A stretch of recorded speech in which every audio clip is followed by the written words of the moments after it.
Matt, in the smalls and the mid-cap space, one of the dominant themes that we've seen is the pursuit of some of these high PE growth and momentum companies, particularly those with decent liquidity and technology and big addressable markets. There seems to have been a lot of favour found for these stocks. At the other end, some of the more value style companies really seem to have been less below, particularly the cyclicals that are exposed to the Australian market. How would you characterise the opportunity set that's available to you at the moment, and sort of where are you finding opportunities, or what are you steering well clear of in that mids and small space? Yeah, that's a good question. We're very much style neutral, so we look at all of the different companies in the space. Probably start off domestically.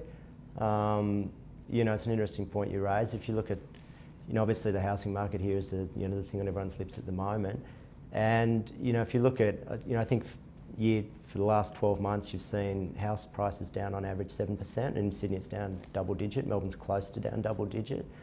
That's then started to flow through into approvals. It's also, gone into housing sales, which are down almost 20%. From the point of view of the domestic economy, it's actually been quite interesting.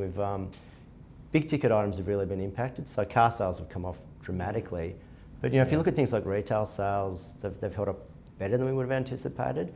Likewise, employment's held up better than we would have anticipated. But I think the risk from here is if you actually go beyond housing, housing starts into housing completions, we're still at, there's that time lag, so we're still at a relatively high point. And if you look at the construction industry, almost 10% of employed people are in the construction industry. That's the highest since the 30s. Yeah. So I think the risk from here is that, as construction itself starts to roll off, we'll see that then, flow through to the employment market. And we've already seen, some of the leading indices, like the job indices, have started to tail off. Yeah. So we are, we're cautious in terms of the domestic economy, and throw a federal election on top of that, and the uncertainty that creates. The flip side, we might see a bit of, stimulus starting to come through. We saw a budget last night. Whether it actually gets enacted or not, we'll see. But there was sort of the less like, and if you look at the odds at the moment, it's sort of true. One you should be paying attention to the next one, really. Absolutely, you're absolutely right. So so domestically we are quite cautious, and we're actually underweight domestic cyclicals. And the market obviously anticipates these things. So building materials have underperformed, regional banks have underperformed, retailers have underperformed. And in terms of you come to the high P, well, these sort of premium type stocks. I mean, we look at all of these. There are actually some, really interesting business models out there. You look at something like, Afterpay, for example. It's a very unique stock.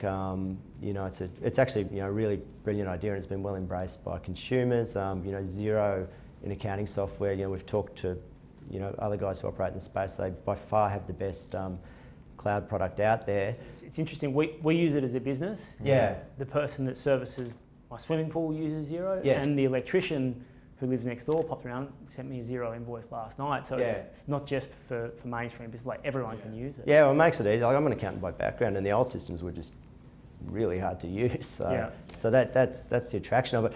But the big thing for us is ultimately, valuation. And, Troy and I have been around for a while, and, if you look at, what we're seeing today is really reminiscent of what we saw in the late 90s. You've got, a lot of stocks on huge PEs, or the stocks actually not making any money that have large market caps. And it's interesting, you talk to some of the guys in the market, they're saying to you, valuations don't matter so much, but ultimately, the share price basically reflects the net present value of future cash flow. So while they might not matter for a short period of time, ultimately, valuation always matters. So we are concerned, and these things can continue for a while, but at some stage, it becomes unsustainable if the share price doesn't justify the valuation.